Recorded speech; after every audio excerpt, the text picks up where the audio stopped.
Yo creo que la publicación más que todo respondió a una especie de mensaje, una especie de chantaje. Como quien dice, tienes que ser más dócil, tienes que someterte. Panamá, julio de 1996. José Antonio Sosa Rodríguez era Procurador General de la Nación, el hombre fuerte del Ministerio Público en el país centroamericano. Hoy, retirado de la función pública, ha decidido concedernos una entrevista para hablar largo y tendido de la demanda por difamación que le interpuso a Gustavo Gorriti Elenbogen, cuando Gorriti ocupaba el puesto de director asociado del diario panameño La Prensa, uno de los medios más influyentes durante los años 90. La gran sorpresa para mí fue un día que yo abro el periódico La Prensa y dos planas de las primeras páginas, dos planas completas, eran dedicadas a mí con un gran titular que decía Sosa versus Sosa. Ocupó las portadas como el protagonista de un supuesto escándalo de corrupción que, de acuerdo a su palabra, resultó no ser así. Su testimonio, así como el de algunos periodistas panameños, cobran vital importancia, pues revelan la influencia que Gustavo Gorriti intentó tener en el Ministerio Público panameño, tal como viene sucediendo hoy, 28 años después, en el Ministerio Público de Perú. Como dicen, árbol que crece torcido nunca su tronco endereza. Digo, ese señor no va a cambiar. Tras la revelación del testimonio de Jaime Villanueva, ex asesor de la suspendida fiscal de la Nación Patricia Benavides, sobre la forma como Gustavo Gorriti habría direccionado investigaciones medulares en el Ministerio Público, con la ayuda de sus fiscales favoritos para cercar al expresidente Alan García o coordinar con José Domingo Pérez el caso Cócteles que involucra a Keiko Fujimori. No cabe duda que se debe investigar si estamos frente a un operador político del sector justicia con intereses muy particulares y que tuvo sus inicios hace casi 3 décadas en Panamá.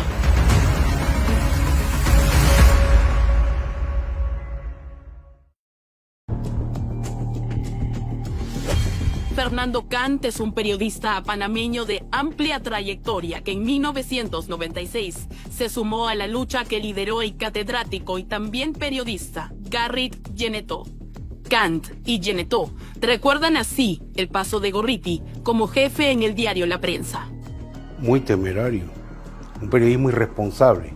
Yo no sé si es periodista de profesión, pero lo cierto es que pisó muchos callos y jugó con dignidades aquí. Él era una especie de manipulador de las noticias políticas, porque el medio en estos momentos estaba atacando a Pérez Valladares sin piedad por el tema del bendito cheque, que en realidad fue una mentira, ¿no? Y fue un chantaje para seguir golpeando al sistema jurídico en este país. Genetó es hoy profesor titular de la Facultad de Comunicación Social de la Universidad de Panamá. Autor de varios libros, en los años 90, fue secretario general del Sindicato de Periodistas Panameños, la asociación más antigua fundada en 1948. Como dirigente, Genetó tomó conocimiento del abuso que Gorriti cometía contra 2 colegas suyos al cambiar sus notas periodísticas sin sus consentimientos, contra todo código de ética y con fines políticos. Este señor le daba el volteo de la noticia a las 3 de la mañana, cuando todo el mundo está durmiendo. Y el día siguiente los colegas amanecían con su noticia volteada. Y eso lógicamente logró que esos colegas fueran demandados por calumnia e injuria. O sea, como decimos buen periodismo, también usaba la pistola del periodista para disparar él. Igualmente se puede decir que es una manipulación en el texto de un periodista que debe ser sagrado. Con el despido de los 2 periodistas por oponerse a las prácticas de Gorriti, Genetó cuenta que los gremios periodísticos panameños salieron a las calles a protestar. Lo que hicimos un grupo de periodistas fue dedicarnos a hacer carteles, pancartitas que poníamos en todos los postes para que la gente viera, y dio su efecto. Porque el asunto es que no había mayor recurso. Lo logramos entre varios periodistas, que nos atrevimos a pelear lo que se estaba haciendo con los colegas, de cambiarle los textos de lo que ellos escribían, no se diera. El respeto a eso, al ejercicio periodístico de los colegas. A la iniciativa también se sumó Carlos Camarena, otro periodista panameño que escribió una columna de opinión titulada "Los apóstoles no siempre son blancos", una dura crítica a la gestión de Gustavo Gorriti como hombre de prensa. Dos colegas, compañeros que yo conocía prácticamente de la universidad y que pisamos calle juntos, terminaron saliendo por culpa del señor Gorriti. Bueno, diferencias, no estaban de acuerdo con la línea, con la forma como él editaba o enfocaba la información. ¿Y es verdad que él cambiaba los textos de los periodistas? Eso comentaban, sí, que el tipo le entregaban un material y cuando salían al día siguiente salía otra publicación, y con la firma del periodista. Los periodistas queríamos expulsarlo por su ejercicio malo y perverso de lo que era el acontecer nacional. Él salió huyendo porque había pisado callos políticos, porque le venían con una serie de demandas que lo iban a poner en la picota, lógicamente, y de ahí a la cárcel. Una de las demandas por difamación a las que se refiere Fernando es la que interpuso el ex procurador general de la Nación, José Antonio Sosa Rodríguez. En 1996, Gorriti sacó una portada en el diario La Prensa, cuya información supuestamente ponía al descubierto al procurador de la época y cuyo contenido sirvió para catapultarlo en el espectro internacional como un periodista que luchaba contra la corrupción. Pero, ¿fue realmente así? Sosa Rodríguez es dueño de esa otra parte de la historia que también merece ser escuchada. El señor Gorriti, como director del área de información del diario La Prensa, produjo una primera plana un día lunes, donde presentaba supuestamente un cheque personal mío que él sugería había sido pago de origen de narcotráfico que se me había entregado a mí para una campaña electoral en la que yo había participado antes de ser procurador. Yo me enteré de que ese supuesto cheque existía, y vuelvo y remarco, supuestamente existía, 2 días antes. El director del diario me invitó, para sorpresa mía, al bautizo de un hijo en su casa. Yo me quedé sorprendido, pero yo no tengo una relación con él porque me invité a un bautizo de un hijo, pero bueno, fui. Pasó un rato, pasó bastante rato, cuando de repente el señor Gorriti se me acerca y me dice, no sé las palabras que usó, pero me da a entender, me dice que tiene un cheque mío que sugiere que yo había sido financiado en una campaña electoral de tiempo anterior por fondos de origen ilícito. Yo le digo, eso es imposible, eso no existe, eso nunca existió, ¿de dónde ha sacado todo eso? Dice, bueno, tenemos el cheque. Cuenta que, sorprendido, el ex procurador le dijo a Gorriti que podía ir a su casa para revisar la lista de los aportantes a su campaña para diputado. Pero Gorriti envió a otros colegas que trabajaban bajo su dirección. Era escrito a mano mía, incluso, un registro que no tenía tampoco mucha gente, porque en esa época había sido una campaña durante el tiempo todavía del temor al régimen militar, y eran pocos los que me daban donación, muy pocos. Muy poquito, así que era una lista ni muy larga, 15 personas, una cosa así, 15, 20 no más, no creo que más. Y se las mostré, hasta fotografías le tomaron. Lo vi que estaban tomando las fotografías como escondido. Y le dije, no, usted quiere fotografiarlo, aquí tiene, no hay ningún problema. Entonces le digo, bueno, se me ocurre que la única manera de que ustedes queden satisfechos y yo les pueda demostrar sin ninguna duda de que esto es así, que esto son mis donaciones y que eso no sé qué es lo que puede ser, es que vayan conmigo al banco. El supuesto cheque bancario que Gorriti publicó era de la institución financiera panameña Pribanco por un monto de $5,000. Sosa Rodríguez lo tiene en su archivo personal, como también la carta que le mandó el banco y que formó parte del expediente Gorriti en Panamá. Llegamos al banco y efectivamente buscaron y ese cheque no existía. No era un cheque. Tiempo después ya, con más tranquilidad, constatamos, y esto ya en el proceso después, cuando yo reclamo la difamación. ¿Por qué reclamé la difamación? Porque no hubo ninguna excusa, ninguna, ¿cómo le digo yo?, disculpa. Lo que se supone era un cheque, era una fotocopia. Tú puedes agarrar distintas cosas, unirlas y sacarles una copia y que simulen ser una pieza completa auténtica. El señalamiento fundamental con el que ellos me habían cuestionado en esa recepción donde me habían invitado, yo lo he sentido siempre que fue una encerrona, le decimos nosotros, como a este lo agarramos aquí, lo arrinconamos y no sé qué esperarían. El ex procurador dice que fue muy consciente del daño que esto le hacía a su imagen pública por ser el funcionario encargado de liderar el Ministerio Público de Panamá, cargo que ocupó por una década. El modus operandi de él, el manejo de la destrucción de imágenes y la utilización del poder de la opinión pública para lograr propósitos, controlar gente, forzar decisiones. Ese manejo, yo creo que él se convirtió en un especialista formado en esa escuela. De acuerdo al ex procurador, Gorriti emprendió una temeraria acción contra él y el sistema de justicia panameño que empezó, según su relato, cuando asumió el cargo y le concedió a Gorriti una cita en su despacho.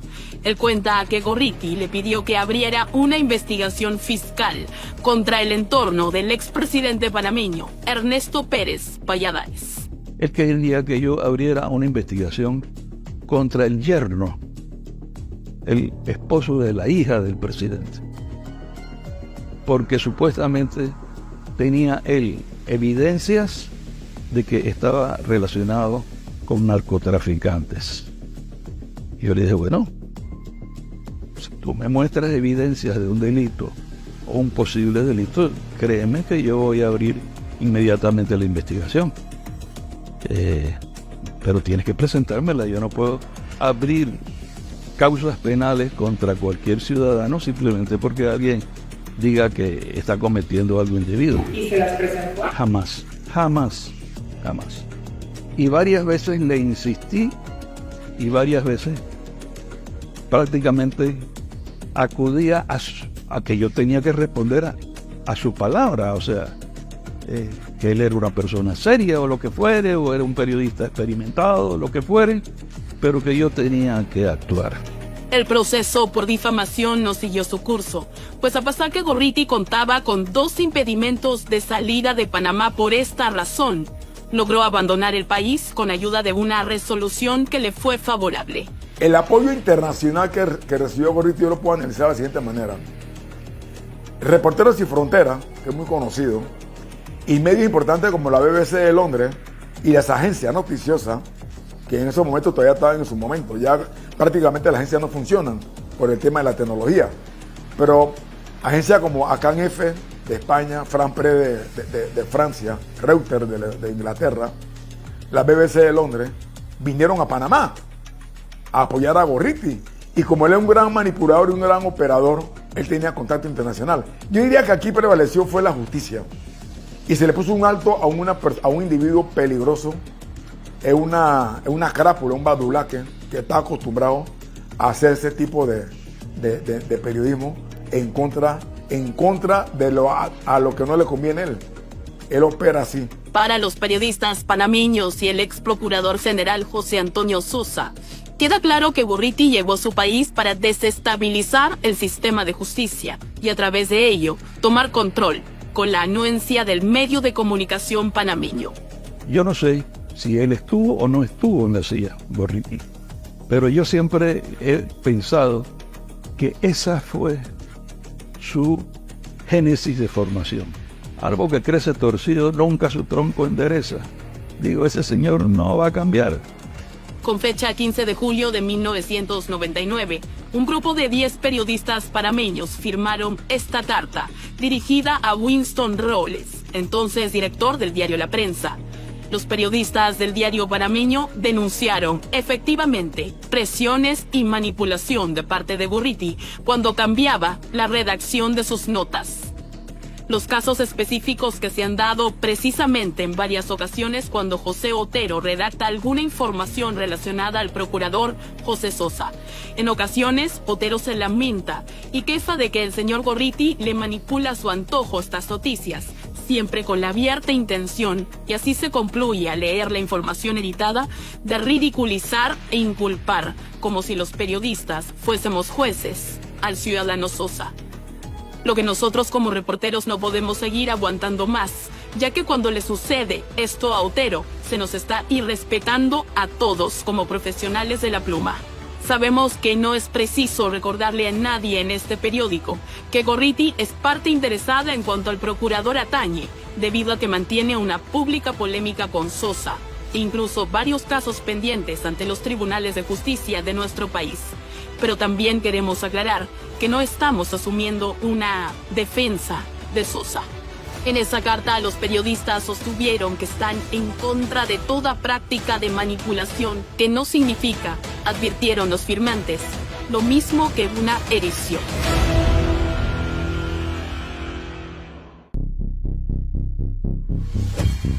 Tras su salida de Panamá y ya establecido en Lima, Gurriti ocupó un lugar preponderante en la campaña de Alejandro Toledo, hoy encarcelado de forma preventiva y para quien la Fiscalía pide 22 años de condena por presuntamente haber recibido $30 millones como soborno de parte de Odebrecht. Sus primeras impresiones sobre este primer éxito de Alejandro Toledo después de 2 años. Empezamos el fin de la marcha a los 4 suyos. El fin de la conquista de la democracia peruana se está dando ahora. Todo aquello que el pueblo luchó y conquistó en las calles, ahora ha terminado de ser refrendado a través del voto. De aquel joven Gustavo Gurriti a la fecha, muchas cosas han sido reveladas. Lo dicho por el testigo Jaime Villanueva, ex asesor de la suspendida fiscal Patricia Benavides, ante la Fiscalía Especializada en Delitos Cometidos por Funcionarios Públicos, describe una auténtica trama de intereses y favores que empezó con los nexos entre Gurriti y el ex fiscal de la Nación, Pablo Sánchez, a cambio de que Sánchez le diera a Gurriti todos los audios del denominado caso Lava Juez. Entonces yo llevé a Gustavo con Pablo. Ahí Gustavo le habló de Lavallato, de la necesidad de poner un equipo especial o poner a un fiscal a trabajar a dedicación exclusiva en ello. Y Pablo nombró al doctor Hamilton Castro para que se hiciera cargo de eso.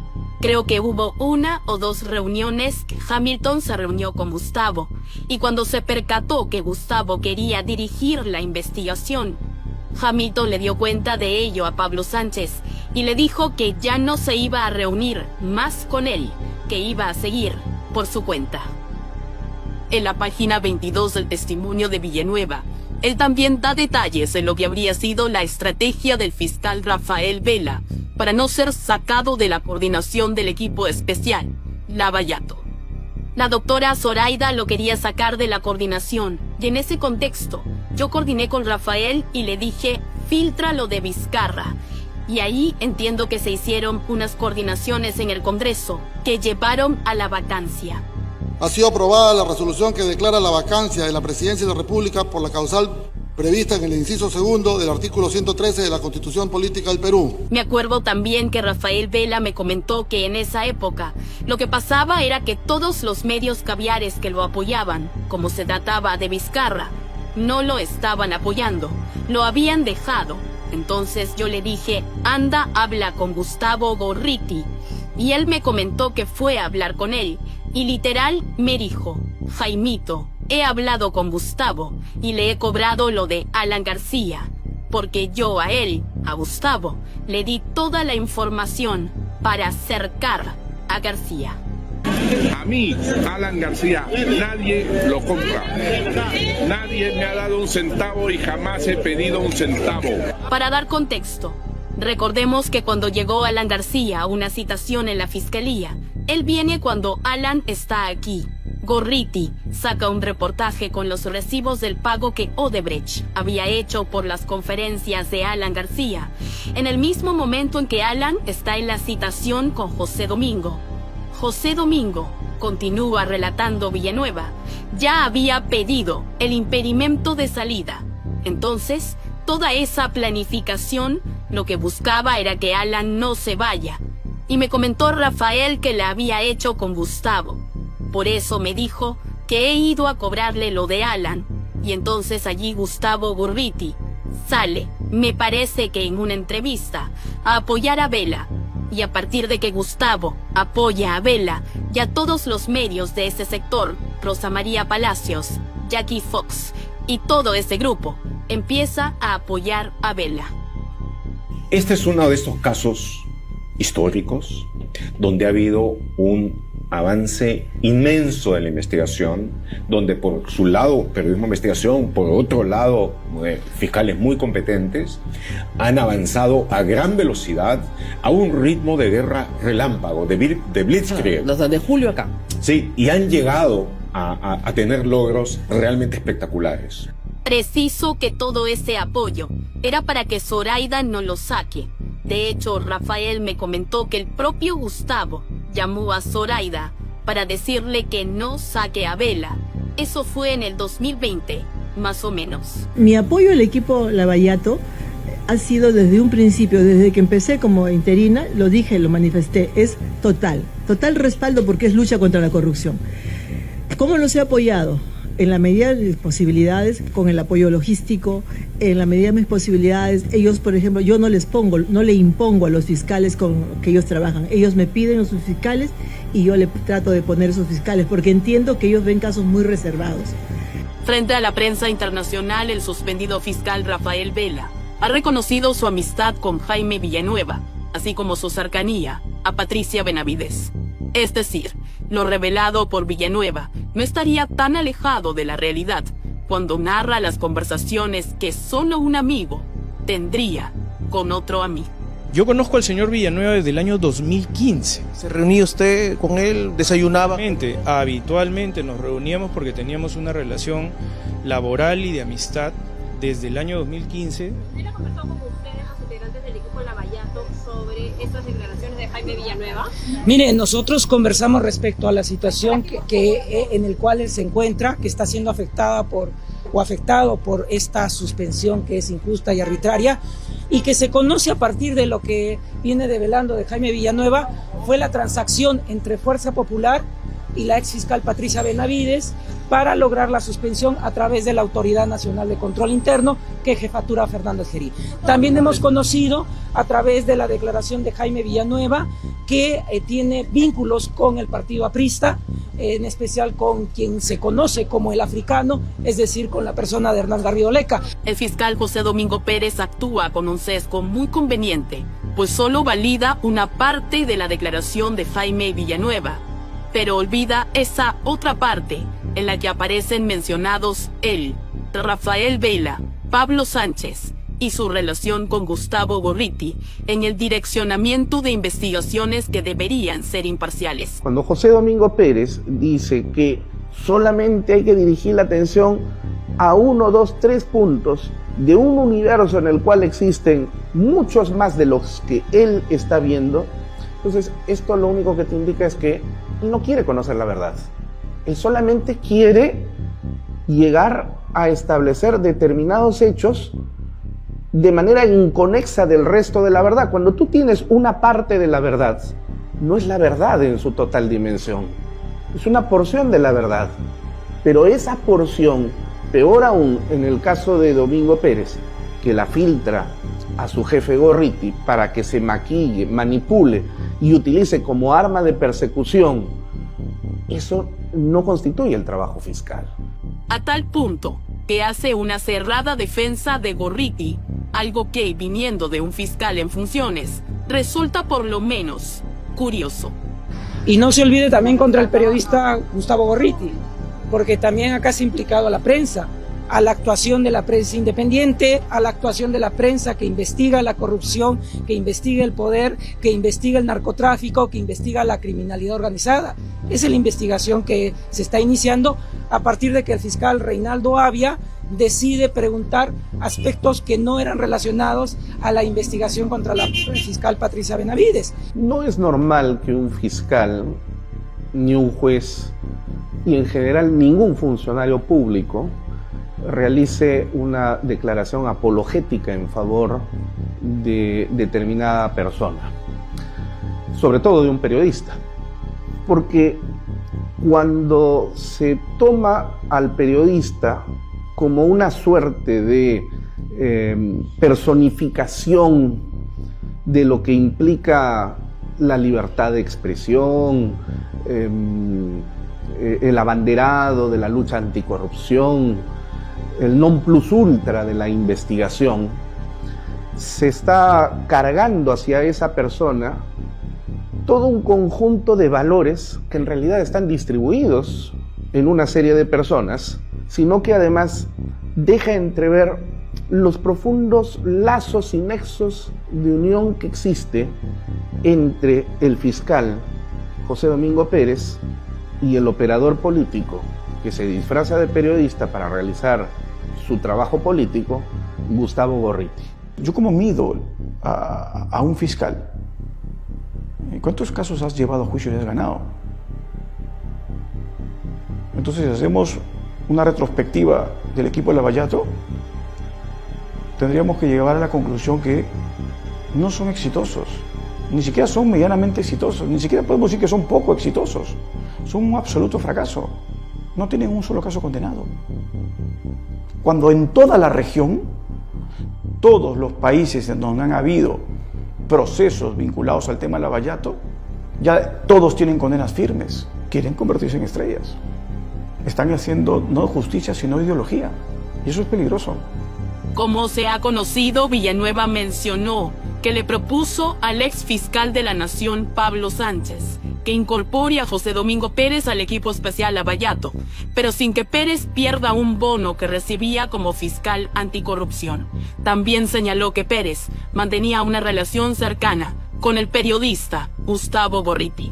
Y a partir de ese episodio es que se acentúa más la estrecha relación entre José Domingo y Gustavo Gorriti. Me parece que es por esas fechas que llevo a José Domingo donde Gorriti, cuando vamos a su casa, como ya dije, porque necesitaba el respaldo de los medios. Ahí también por esas fechas coordinamos con José Domingo que él había salido a denunciar que habían querido entrar a su casa, que habían forzado la cerradura. Eso lo coordinamos porque yo llamé a la prensa para que cubra eso y él pidió protección policial. La idea que había dado Gorriti era que José Domingo se victimizara lo más posible. Yo no sé si es un intento de ingreso a mi domicilio o simplemente es un acto que puede lidiar con algún tipo de perturbación a la tranquilidad familiar. El 1 de julio comenzará el juicio oral contra Keiko Fujimori y los demás investigados por el caso Cócteles. José Domingo Pérez es el fiscal que deberá sustentar la acusación. Entre tanto, debido a las explosivas declaraciones de Villanueva, la fiscalía que hoy dirige Juan Carlos Villena no tuvo más remedio que abrir investigación preliminar contra 8 funcionarios, entre ellos Rafael Vela, Pablo Sánchez y Patricia Benavides. Luego de un análisis riguroso de las mismas, se ha decidido, en principio, abrir diligencias preliminares contra los funcionarios, unos de ellos altos funcionarios aforados y otros no. Pero se les incluyen debido a que por unidad de investigación y por haber participado en los hechos que se atribuyen a los aforados, están completos en la investigación. Un hecho que se atribuye a la congresista Luque está referido a que ella habría influenciado, ¿no?, hacia el fiscal Vela para que tome una determinada decisión en una investigación.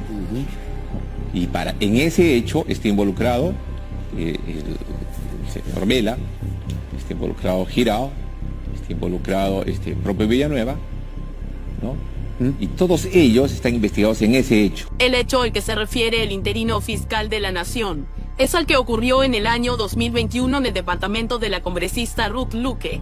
De acuerdo con el testimonio de Jaime Villanueva, el fiscal Rafael Vela se comprometió a no incluir al expresidente Pedro Castillo en la investigación por lavado de activos al partido Perú Libre, a cambio de que Cerrón y su partido lo apoyen con la aprobación de una ley para que Vela pueda ascender a fiscal supremo antes del tiempo establecido. Ruth Luque intermedió y me citó a nombre de ellos. La reunión sí se dio en su departamento en Pueblo Libre, entre junio y julio 2021. Según Villanueva, Vela quería ser supremo, y Luque me pidió los 5 ministerios y el premierato para Verónica Mendoza. La oferta era archivar el caso Dinámicos del Centro y lavado de activos. No cedía ningún chantaje, y entonces vinieron los allanamientos, los embargos, las incautaciones, las prisiones preventivas. Querían doblegar al gobierno a través de estas investigaciones. Todos los hechos que tengan relevancia penal, que se hayan indicado en las declaraciones de Villanueva, que no han concluido, porque el día de hoy he recibido otro reporte de las declaraciones de Villanueva que continúan. Más declaraciones. Más declaraciones. Y hay más personajes. Todos los hechos van a ser investigados. ¿Hay más personajes? Por supuesto. Confiar en el señor Juan Carlos Villena Campana sería tan igual como confiar la seguridad de tu despensa al gato, ¿no? Exactamente igual, de la misma manera. Yo le he escuchado al señor Villena dar una declaración en televisión donde, refiriéndose a las declaraciones de Villanueva, dice, pero son solamente declaraciones especulativas. Yo digo, perdóneme, el fiscal de la Nación puede calificar de esa manera declaraciones que tienen un contenido penal y que merecen investigación, pero que él la suprime a priorísticamente, y de esa manera pretender convencernos de que él va a ser autónomo, independiente y va a ejercer su trabajo como le manda la Constitución y la ley? Definitivamente que no. El fiscal de la Nación tiene una oportunidad histórica de hacer un punto de quiebre. Y porque hay algo que es importante, ¿no? Y lo decía un gran magistrado español, que decía que para ser magistrado el requisito más importante que se debe tener es ser valiente, porque ni jueces ni fiscales están sometidos a un concurso de popularidad. No tienen que sentir que tienen que resolver para la tribuna, porque eso ya significa una carga ideológica.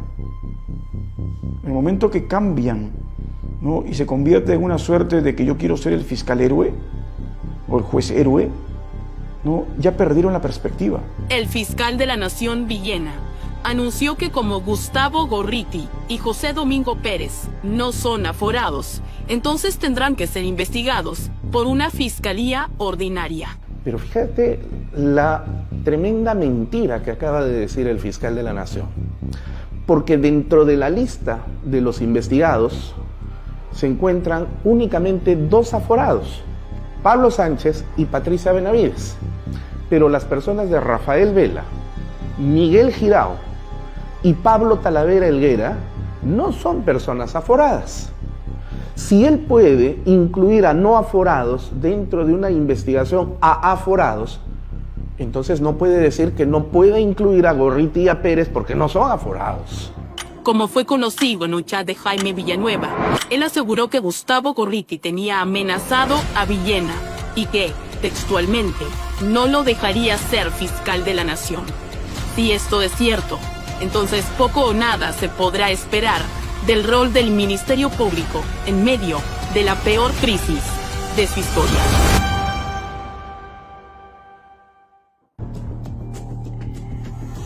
Vale preguntarse, ¿cuándo comenzó el descrédito de la Fiscalía? El relato que cuenta Villanueva se remonta a sus épocas como secretario general y gerente de la Escuela del Ministerio Público.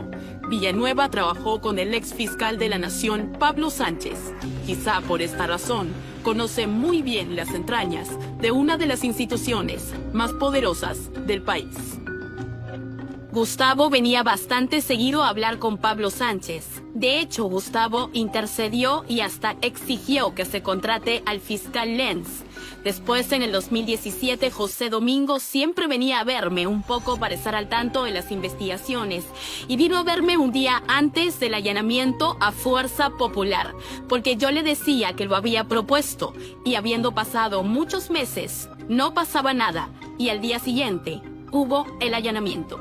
Villanueva ha contado que luego del allanamiento, Pablo Sánchez visitó al director del diario La República, Chicho Mume, y a los directores del Comercio y Canal N para decirles que él no tenía nada que ver con el operativo encabezado por Domingo Pérez, quien ante su requerimiento se habría negado a brindar una conferencia de prensa deslindando al entonces fiscal de la Nación. Las historias que cuenta Villanueva definitivamente tienen un correlato con la realidad. La labor del investigador desde la perspectiva fiscal es corroborar esa narración de hechos. Si esto es cierto, ¿por qué Pablo Sánchez se paseó por los medios de comunicación para marcar distancia del accionar de Pérez? ¿Y por qué Gustavo Gorriti lo visitaba tanto cuando él estaba al frente del Ministerio Público? Quizá la respuesta esté en este video del año 2018. Aquel día el fiscal Rodrigo Rurush, adjunto en el despacho de la doctora Nora Córdoba, llegó hasta las oficinas de IDL, la ONG de Gustavo Gorriti. Un día antes, IDL había publicado 2 audios que daban a conocer presuntas negociaciones entre jueces y miembros del desaparecido Consejo Nacional de la Magistratura. Rurush llegó para realizar una diligencia de exhibición de documentos y de forma paralela se llevaron a cabo otras actuaciones fiscales. Mi persona con mi adjunto Luis Medina Rodrigo nos constituimos en el Consejo Nacional de la Magistratura.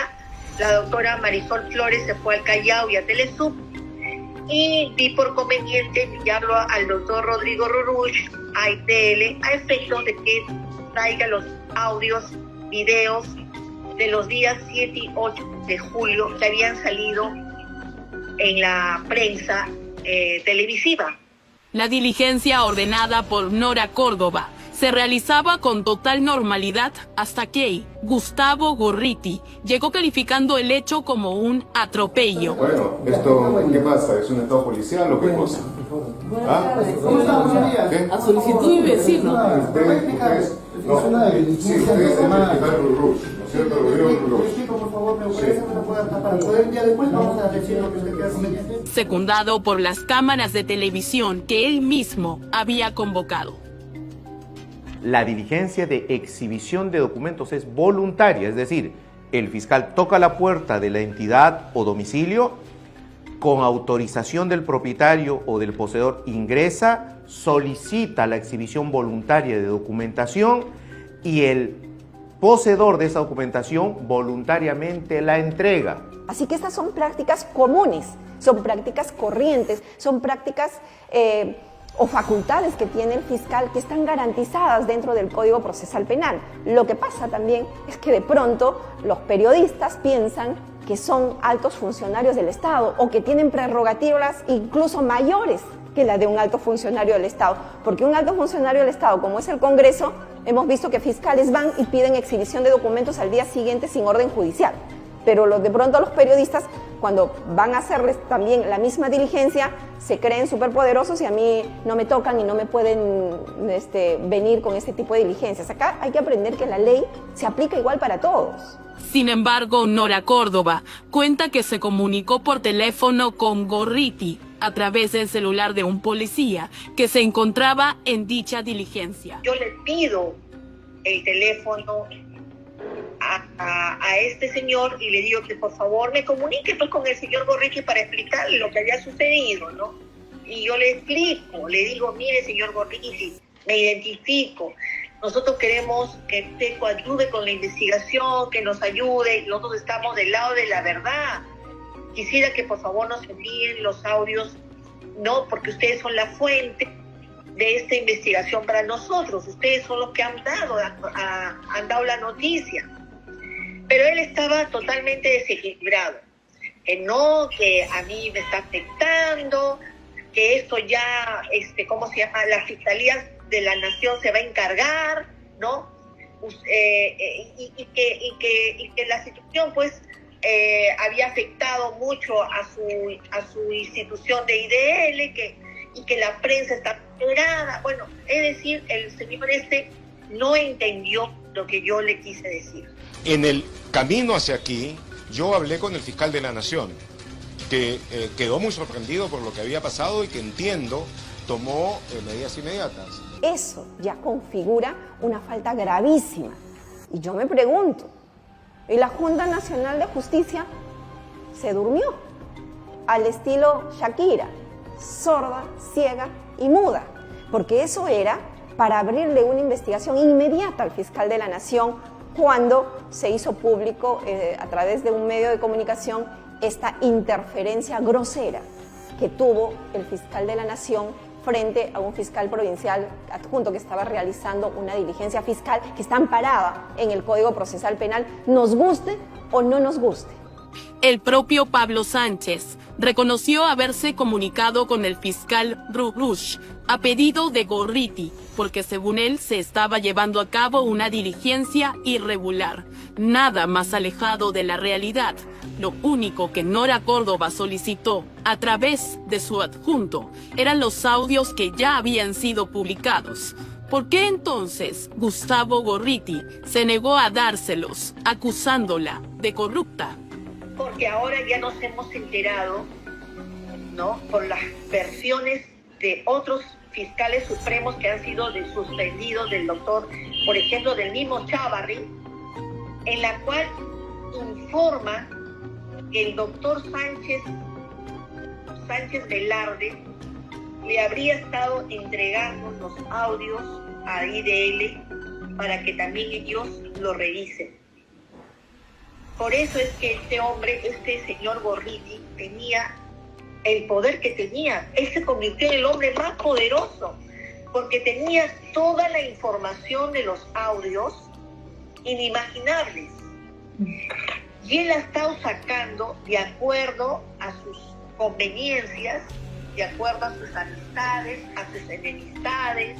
El poder que tiene Gustavo Gorriti mediante Pablo Sánchez ya es evidente, ¿no? Por la forma como se difundieron los audios. Por ejemplo, yo podría citarles en mi caso que el día 20 de julio del año 2018 que yo juramento a estas ONGs dirigidas por Gustavo Gorriti y por el Grupo del Comercio no les convenía que yo asumiera. Ahora tengo el libreto ya un poco más claro, ¿no? El libreto de ellos, en el sentido de que por qué difundieron unos audios un día antes que yo asumiera la juramentación. Unos audios que no implican nada irregular, nada de que podría llamar la atención. Solamente era hacer saber que yo era amigo de César Inostroza, que ya venía siendo cuestionado por su actuación con responsabilidad o no sé, desconozco, con el caso de los cuellos blancos. Aquí lo que se hizo fue generar una suerte de escándalo mediático sobre texto de algo que sensibilizó a los medios de comunicación de aquel entonces, que era: se está vulnerando la libertad de prensa, se está afectando el secreto de la fuente de información de un medio de comunicación, que sin duda existe y sin duda es válido, pero aquí eso no se está afectando. Mi hipótesis es que Gustavo Gorriti lo que temía era que la Fiscalía pudiera estar desarrollando en realidad una diligencia de allanamiento y que pudiera encontrar todo el paquete de audios y videos que, conforme lo ha dicho textualmente el ex fiscal de la Nación, Pedro Chávarri habría sido proporcionado por el fiscal de aquel entonces, que era Pablo Sánchez. El destape de la mayor red de corrupción en América Latina, a través de la investigación y Lavajato, que fue un sistema de sobornos para ganar contratos públicos y financiar de forma ilícita varias campañas electorales. La empresa más famosa de esta red, Odebrecht, repartió coimas desde Brasil a Ecuador, Uruguay, Colombia, Argentina, México, Panamá, Venezuela y Perú. Con las consecuencias que ya conocemos, Jorge Barata y Marcelo Odebrecht informaron que no declararán en el juicio por lavado de activos contra el expresidente Ollanta Humala y Nadine Heredia, tras la validación de la prueba de los servidores que contenían información de los sobornos, establecido así por un tribunal de Brasil. Los fiscales peruanos, favoritos de Gorriti, quedaron en medio de una polémica sin retorno. ¿Qué es lo que han logrado hasta el momento en beneficio del Perú? Tú no puedes transar con el ladrón que te ha robado la cosa. Tú no puedes llegar a un acuerdo con una persona que te ha robado tu automóvil, llegar a un acuerdo con él. Eso no se puede hacer. Y eso me pareció a mí nefasto. Y primero, y segundo, secreto. Eso no se puede tampoco aceptar. Porque hasta ahora no lo sabemos qué cosa se ha llegado, qué acuerdo se ha llegado. Y no solamente eso, sino que ese acuerdo significó el perdón total y devolución de dinero. O sea, es un acuerdo muy generoso. Yo diría que entreguista, ya no generoso, entreguista. Y eso es culpa de los fiscales, de los procuradores, del gobierno de turno y de mucha prensa que lo apoyó este acuerdo, para conocer los codinomes. No hubo multas. El Perú no colocó ninguna multa a Odebrecht. Se fueron sin pagar las multas y se fueron llevándose más dinero del que se comprometieron a pagar como indemnización, que van a pagar 600 millones en 15 años. Bueno, se llevaron 3.000 al día siguiente. Eso es inaceptable, porque por lo menos lo que haría cualquier persona con sentido común es, si te voy a devolver 3.000 y me den 600, hagamos una compensación. Ni eso se quiso hacer. Ni eso se quiso hacer. Y se le permitió a Odebrecht y a todos los funcionarios llevarse sus automóviles, sus propiedades, venderlas, sus CTS, sus AFPs y sus cachorros. Todo se lo llevaron. El excongresista Víctor Andrés García Belaúnde fue uno de los primeros en criticar el acuerdo de colaboración firmado con Odebrecht, señalando que los fiscales del equipo especial, Rafael Vela y José Domingo Pérez, eran pro empresa. A 5 años de que Susana Villarán haya admitido que recibió millonarias coimas de parte de Odebrecht y OAS, la exalcaldesa aún no ha sido sentenciada. Es más, su juicio recién comenzaría en el año 2025. Este es el caso más sólido que tiene el Ministerio Público. Sin embargo, tanto tiempo después, la inacción de la Fiscalía nos lleva a pensar qué favor político se estaría pagando para no procesarla. Susana Villarán fue fundadora de IDL, la ONG de Gustavo Gorriti, y ya sabemos que don Gustavo ha tenido un trato más que preferente en la Fiscalía de la Nación. O sea, cada sol o cada peaje que se paga en la ruta de Lima, un porcentaje va a Odebrecht. Permitimos que sigan robando, permitimos que sigan lucrando con lo robado. Eso es inaceptable en cualquier país del mundo.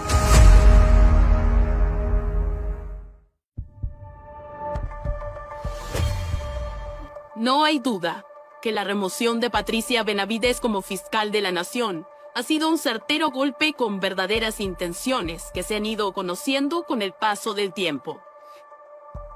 Es que no estamos ante lo que se llama elemento de convicción o prueba suficiente.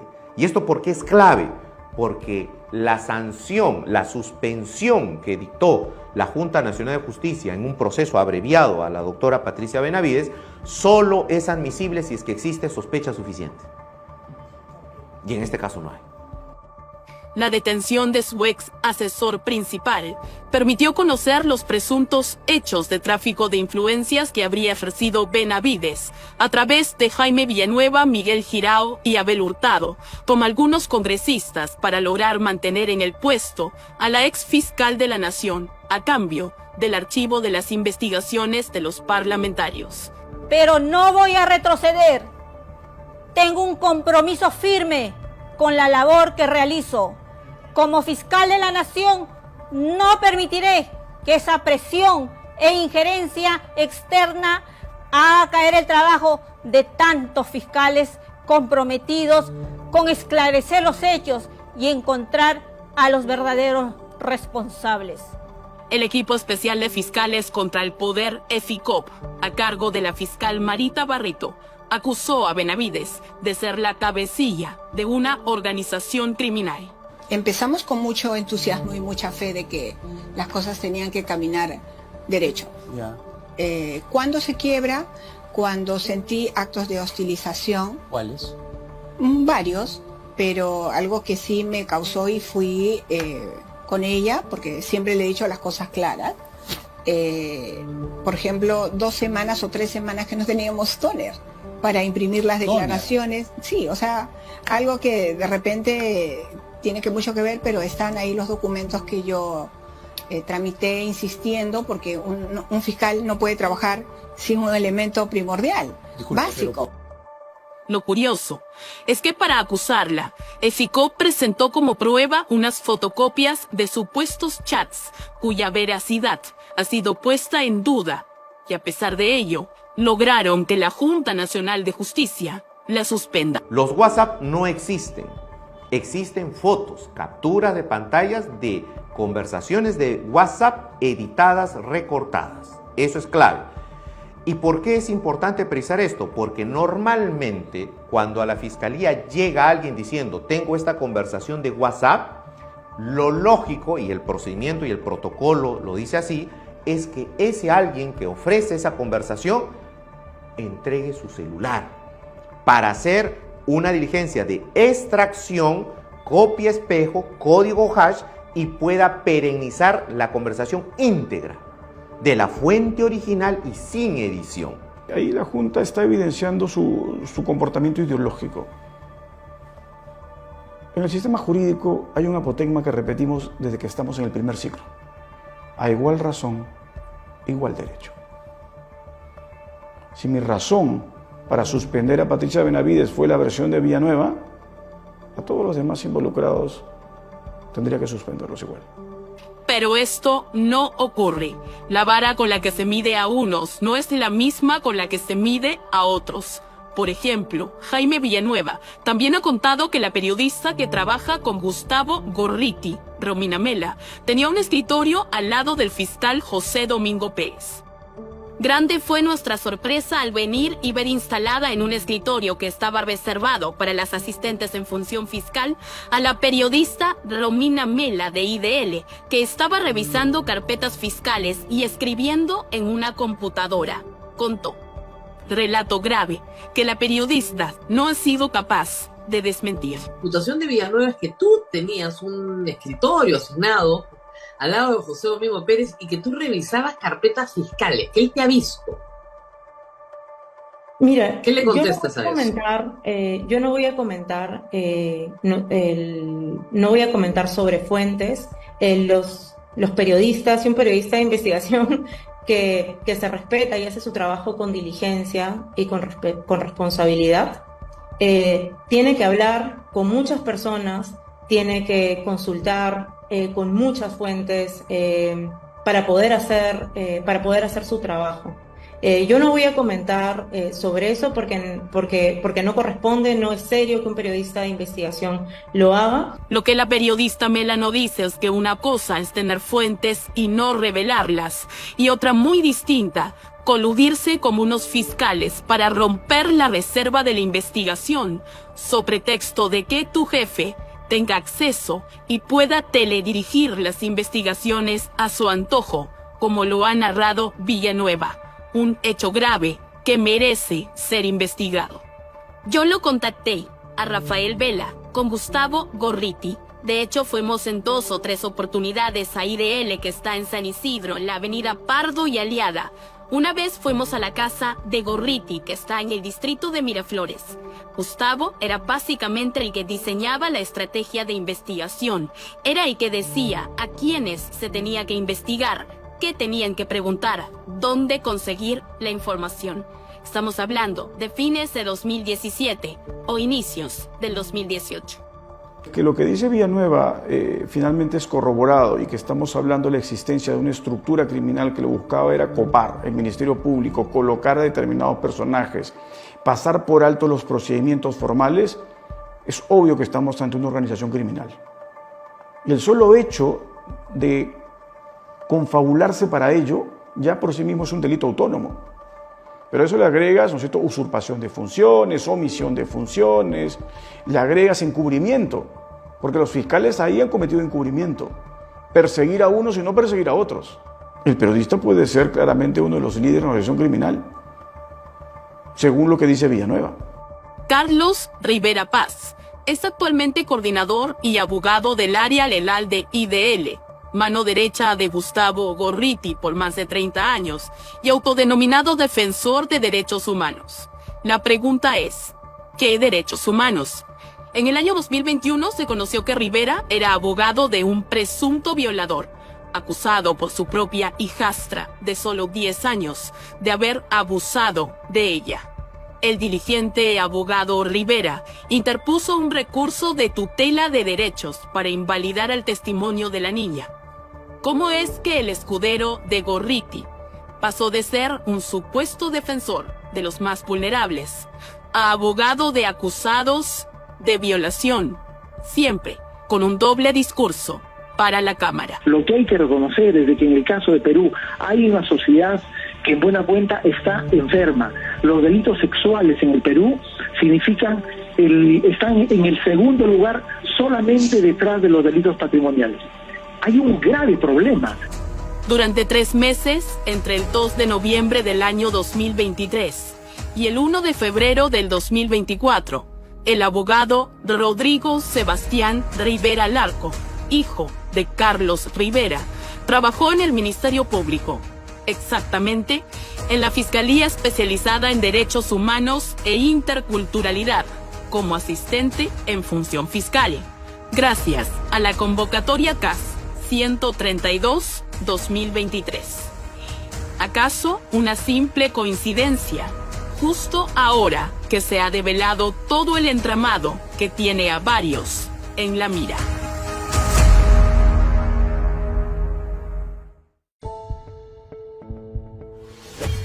Aunque Gustavo Gorriti haya tratado de negarlo, es evidente que mantuvo conversaciones con Ivonne Monroe Cabrera, alias Camarada Vicky, quien, de acuerdo a un atestado de la DIRCOTE, era el principal enlace de la dirigencia central histórica de la organización terrorista Sendero Luminoso. Muchas ONG de izquierda con esta situación de la defensa de los derechos humanos a veces equivocan las cosas, ¿no? O inclusive propugnan esta situación de conflicto armado interno, de guerra interna, ¿no? Y eso favorece a Sendero Luminoso. Conforme al atestado de la DIRCOTE, Ivonne Monroe mantuvo comunicación telefónica en el 2017 con Gustavo Gorriti para avisarle que tenía unos encargos especiales en el contexto de una supuesta producción por los 100 años de la Revolución Rusa. Camarada Vicky aprovechó esa llamada para mostrar su preocupación por el operativo Perseo. Porque en Perseo se captura toda la cúpula del MOADEF, que eran 44. Inclusive se hace él fue la última vez que logré ver a Abimael Guzmán en la base naval, y se le entrevista, ¿no? Y se le dice qué es lo que estaba buscando. En una entrevista que tuvimos ahí, a revisarle su celda, buscando indicios, y encontramos. En Perseo se encuentran indicios, se encuentra especialmente dentro de los textos, libros que tenía, se encuentra escritos a manuscrito, que, digamos, seguían con esta situación de continuar la lucha armada, ¿no? Según ese atestado de la DIRCOTE, mantuvo conversación con el señor Gustavo Gorriti. Es amigo mío desde la infancia. ¿Desde la infancia, su amigo? Claro, hay una amistad, no es Él es como fue alguna vez, no sé, pues Jorge Flores Torres, el ministro de Alan García, general, amigo de mi casa. ¿Qué tan cercanos son? ¿Bastante cercanos hasta ahora? Amigos nada más, cercanos no, porque nunca he ido yo a su casa, nunca he ido a mi casa. Pero se han mantenido conversaciones telefónicas. Sí, he llamado a veces para... ¿Y de qué hablaba con el señor Gorrotti? Pero eso es privado, hija. ¿Qué voy a hablar? ¿También él es de Sendero? ¿El señor Gorrotti? No, usted, señora, porque ¿Pero qué tiene que ver que yo hable con Gustavo Gorriti? Como ya sabemos, Gorriti tuvo un papel estelar en el gobierno de Alejandro Toledo, y fue precisamente en ese gobierno que la senderista Monroe, que había sido sentenciada a 20 años por acciones terroristas, fue indultada. Pero una cosa es el Movadef. Claro. Okay. A ver. El Movadef es un brazo de Sendero Luminoso. Es un movimiento. No, o sea, como las... Es lo mismo. No, el otro es un partido, hija. ¿Y usted de cuál está afiliado? Ninguno. Ninguno. No tengo filiación. ¿A ninguno? O sea, si me dicen, Ivonne, tú has matado, Ivonne, tú eres el Correa de transmisión, que tú eres... ¿Por qué he llevado comida? La senderista indultada fue vista en el 2018, gozando de su libertad en el demolido mausoleo para terroristas que se había construido en Comas. Camarada Vicky había asistido al funeral de otro terrorista. No es la primera vez que el director de IDL es cercano a terroristas que, si bien fueron indultados, no así hallados inocentes. Gerardo Saravia López de Castilla fue condenado a 12 años de cárcel, beneficiado con un indulto humanitario. Hoy es editor general de la revista IDL. Saravia fue hallado culpable, entre otras cosas, por colaborar con el paro armado de Sendero Luminoso. En su mejor momento, entre comillas, fueron 11.000 los terroristas que estaban en los penales. Ahora no hay más de 200, no hay más de 300. ¿Dónde está el resto? Yo creo que tiene que haber una conciencia social de poner candados y ver dónde están esas personas, qué están haciendo, a qué se dedican. Porque ellos fueron los que siempre han, digamos, no tenido ningún reparo con la vida de las personas. ¿Por qué será que a Gustavo Gorriti no le incomoda tener una amistad o trabajar con terroristas indultados, al igual como con todo lo revelado por Jaime Villanueva sobre la forma como Gorriti habría manejado el Ministerio Público a través de 3 fiscales? Tampoco se ha investigado hasta el día de hoy los vínculos con personajes como Camarada Vicky.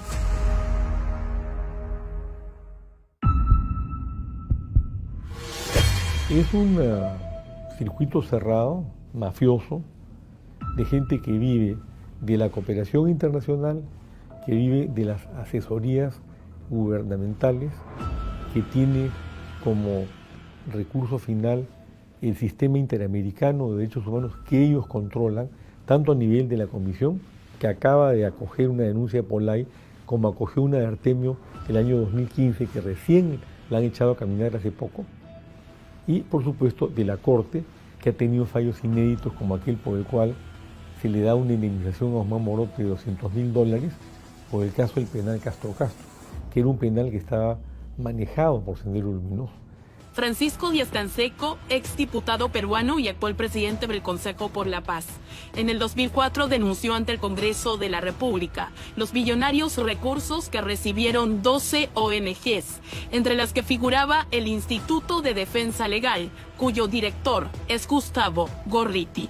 ONGs que coincidentemente hicieron campaña contra la ley de transparencia que buscaba fiscalizar los fondos que la cooperación internacional destinaba a sus proyectos.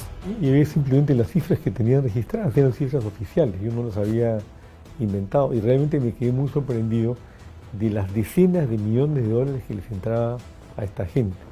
Y planteé la necesidad de que, como están exonerados del impuesto a la renta, el Estado interviniera, porque evidentemente si hay una exoneración tributaria que no rige para los empresarios, por ejemplo, hay un dinero del Estado ahí que tiene que controlarse en el uso, porque la exoneración se debe a que teóricamente este dinero sirve para fines de carácter social.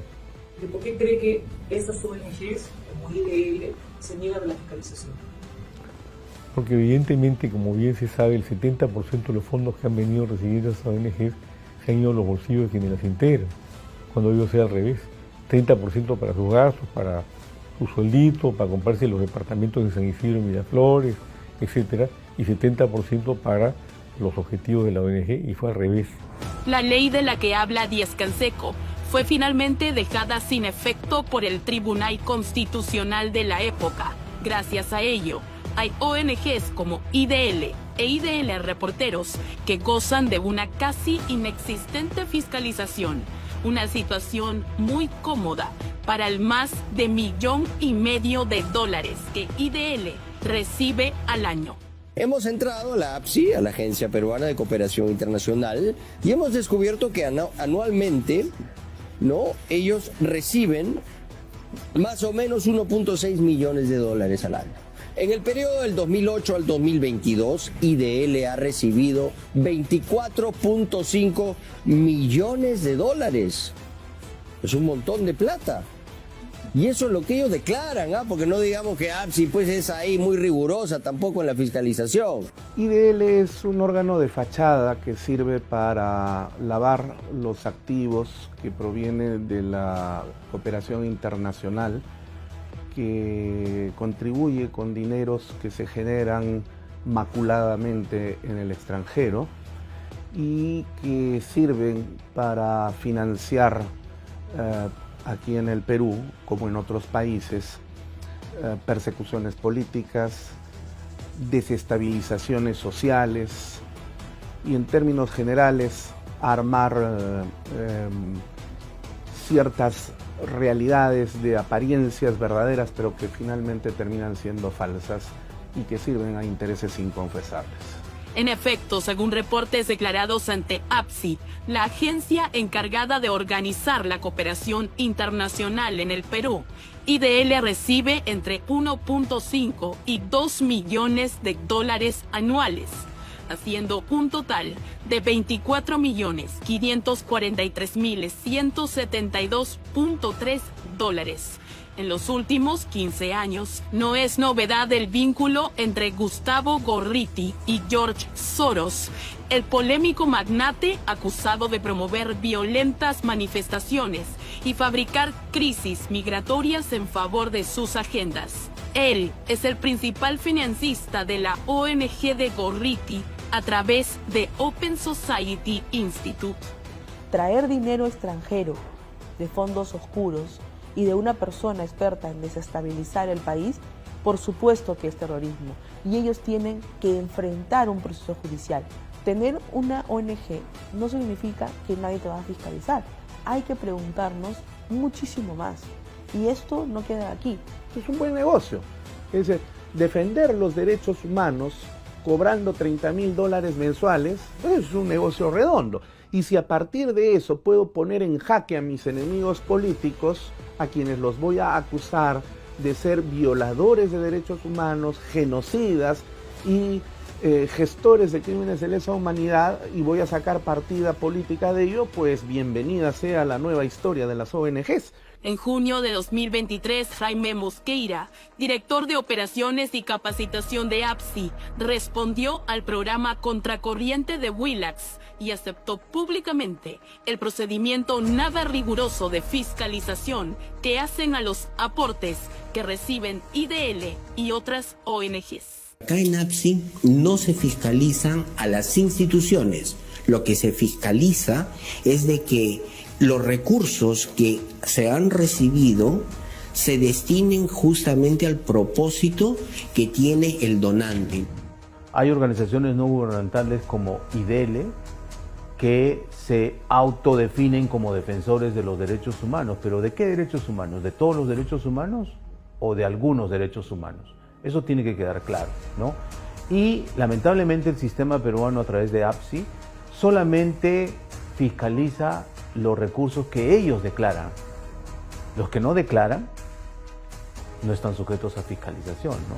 Además, están exonerados de algunos impuestos y eso afecta al bolsillo de todos los peruanos, porque no somos transparentes declarando todos los recursos que te caen en millones de dólares en varios años y nos dices qué estás haciendo con ese dinero. El director de IDL tiene mucho que explicar, pues nada debería quedar bajo un halo de sospecha. sobre todo si se le acusa de ser el más grande operador político de los últimos tiempos.